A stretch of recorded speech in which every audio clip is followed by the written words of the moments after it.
مرزا جہلمی کا چمچہ غلام حیدر اس نے اہل سنت بریلویوں کے حوالے سے ایک ویڈیو اپلوڈ کی ہے، جس میں اس نے ایک انڈیا کے مولوی صاحب ان کی ویڈیو چلائی ہے جو اعلیٰ حضرت رحمۃ اللہ تعالی علیہ کیا ایک فتویٰ بیان کر رہے ہیں جمعہ چھوڑنے کے حوالے سے۔ مجھے نہیں پتا کہ مولانا صاحب نے وہ اعلیٰ حضرت کے کس فتوے سے وہ بات نقل کی ہے، کس کتاب سے نقل کی ہے، مجھے اس کا نہیں پتا، چونکہ اس نے ویڈیو اہل سنت بریلویوں کے حوالے سے بنائی ہے اور بریلویوں کو ٹونٹ کیا ہے کہ یہ دوسرے فرقوں کے پیچھے نماز نہیں پڑھتے، تو لہٰذا اس کے اوپر انشاءاللہ العزیز آج بات کریں گے۔ مسلمانوں کی جمعیت کو فرقہ وارانہ نے توڑا ہے اور اتنی بڑی لات ہے کہ اس نے مسلمانوں کو ٹکڑوں میں تقسیم کر دیا ہے۔ آپ سب کو پتہ ہے کہ استاد محترم محمد مرزا حفظہ اللہ تعالی یہ بات کہتے ہیں کہ مسلمانوں کا سب سے بڑا مسئلہ فرقہ وارانہ ہے، جب تک ہم اسے سولو نہیں کریں گے تب تک ہم آگے نہیں بڑھ سکتے۔ بہرحال اس کے اوپر استاد محترم محمد مرزا حفظہ اللہ تعالی نے کافی حد تک کام کیا ہے۔ میرے بھائیو بہنوں، آج میں ایک بریلی مولانا صاحب کی ویڈیو دیکھ رہا تھا جس کے اندر وہ اعلیٰ حضرت صاحب کا فتویٰ سنا رہے ہیں اور وہ یہ کہہ رہے ہیں کہ اعلیٰ حضرت صاحب فرماتے ہیں کہ جمعے کا دن ہو اور آپ نے جمعے کی نماز پڑھ لی ہو لیکن آپ کے سامنے کوئی سنی مسجد نہ ہو، یعنی سنی امام کسی مسجد میں نہ ہو ہمارے عقیدے والا، تو وہاں پر وہابی کی، دیوبندی کی، شیعہ کی، رافضیوں کی مسجد ہے نا، تو ان کی مسجدوں میں آپ نے نماز نہیں پڑھنی بلکہ وہاں پر جاؤ، جمعہ چھوڑنا آپ کے اوپر فرض ہے۔ یہ اعلیٰ حضرت صاحب کا فتویٰ وہ سنا رہے تھے۔ چلیں آپ یہاں پر ویڈیو دیکھ لیں، باقی بات ہم بعد میں کرتے ہیں۔ تو ابھی تک آپ نے یہ سنا ہوگا کہ جمعہ فرض ہے، اب آج بتا رہا ہوں کہ جمعہ کا چھوڑنا، سنیے اعلیٰ حضرت فرماتے ہیں الغرض وہی جمعہ یا عیدین کا امام ہو، یعنی عقیدہ جس کا خراب، وہابی ہو، دیوبندی ہو، رافضی ہو، قادیانی ہو، جس کا عقیدہ صحیح نہ ہو، اگر وہ امام ہو کسی جگہ پر اور وہاں پر کوئی دوسرا اپنا صحیح عقیدے والا امام موجود نہ ہو، اپنا صحیح عقیدے والا امام موجود نہ ہو، سب وہی غلط عقیدے والے وہابی، دیوبندی، رافضی یا قادیانی یا جو ہے دیوبندی یا اس طرح کے فرقے والے غلط عقیدے والے ہی امام ہو، ایسے لوگوں کی مسجدیں ہو، تو اعلیٰ حضرت فرماتے ہیں وہی جمعہ یا عیدین کا امام ہو اور کوئی مسلمان امامت کے لیے نہ مل سکے تو جمعہ اور عیدین کا ترک یعنی چھوڑنا فرض ہے۔ اب اعلیٰ حضرت سے کوئی بندہ پوچھے کہ کس آیت اور کس حدیث میں لکھا ہوا ہے کہ دیوبندیوں بھابیوں کے پیچھے یا شیعوں کے پیچھے نماز نہیں ہوتی، اور مجھے حیرانی اس بات کے اوپر آتی ہے کہ یار یہ اہل حدیثوں کو کہہ رہے ہیں کہ ان کے پیچھے نماز نہیں ہوتی، اور سب سے بڑا گستاخ لوگ کہتے ہیں حالانکہ ان کے عقیدے قرآن و حدیث کے زیادہ نزدیک ہیں، یعنی کہ وہ قرآن و حدیث کے زیادہ قریب ہیں بریلویوں کے مقابلے میں، لیکن ان کو بھی جاؤ یہ لوگ کہہ رہے ہیں کہ ان کے پیچھے نماز نہیں ہوتی بلکہ ان کی مسجد جہاں پر آ جانا وہاں پر جمعہ چھوڑنا فرض ہے، فرض۔ اب یہاں پہ لوگوں کو جب دعوت اسلام پیش کرتے ہیں تو یہ لوگ کان بند کر لیتے ہیں۔ نماز باقی فرقوں کے پیچھے کیوں نہیں پڑھتے؟ تو پہلی بات تو یہ کس نے شیعوں کی بات کی ہے۔ شیعوں کے حوالے سے، ان کے عقائد کے حوالے سے سب کو پتا ہے کہ ان کے عقائد کیا ہیں، ان کے توحید کے حوالے سے کیا عقائد ہیں، رسالت کے حوالے سے کیا عقائد ہیں، بالخصوص صحابہ کے حوالے سے کیا عقائد ہیں،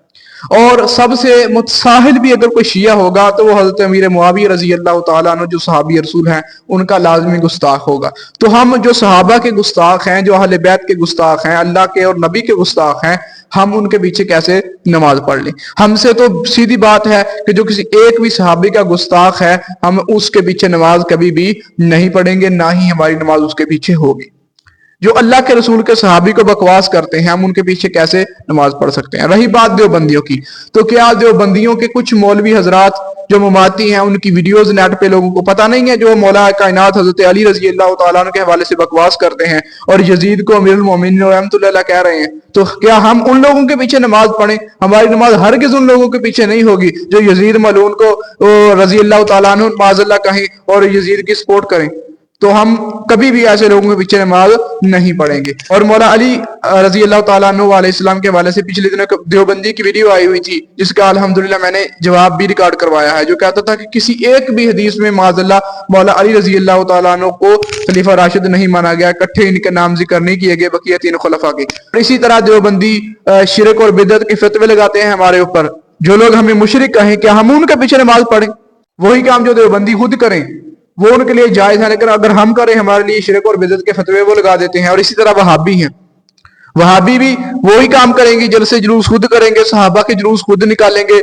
صحابہ کی کانفرنسیں خود کریں گے، اسی طرح سیرت النبی کی کانفرنس خود کریں گے۔ اگر ہم محفل میلاد کروا لیں تو مشرک بدعتی، اور اسی طرح جتنے بھی عقائد ہیں ہمارا جو مین اختلاف ہے ان کے ساتھ آپ دیکھ لیں، عام وہابی بھی ہوگا وہ بھی بدعتی کہے گا، مشرک کہے گا اہل سنت بریلویوں کو۔ آئیڈیاں بنی ہوئی ہیں فیس بک کے اوپر بریلوی مشرک کے نام سے، تو کیا ہم ایسے لوگوں کے پیچھے نماز پڑھیں؟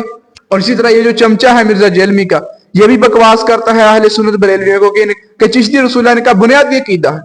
حالانکہ قیامت تک یہ ثابت نہیں کر سکتا، اور پھر یہ بھی کہتا ہے ہم ان کو چندے بھی دیں گے، ہم ان کے پیچھے نمازیں بھی پڑھیں گے۔ ذلیل آدمی،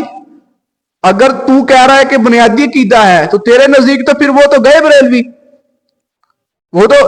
اسلام سے ہی گئے نا، لیکن پھر تیری نماز کیسے ان کے پیچھے ہو سکتی ہے؟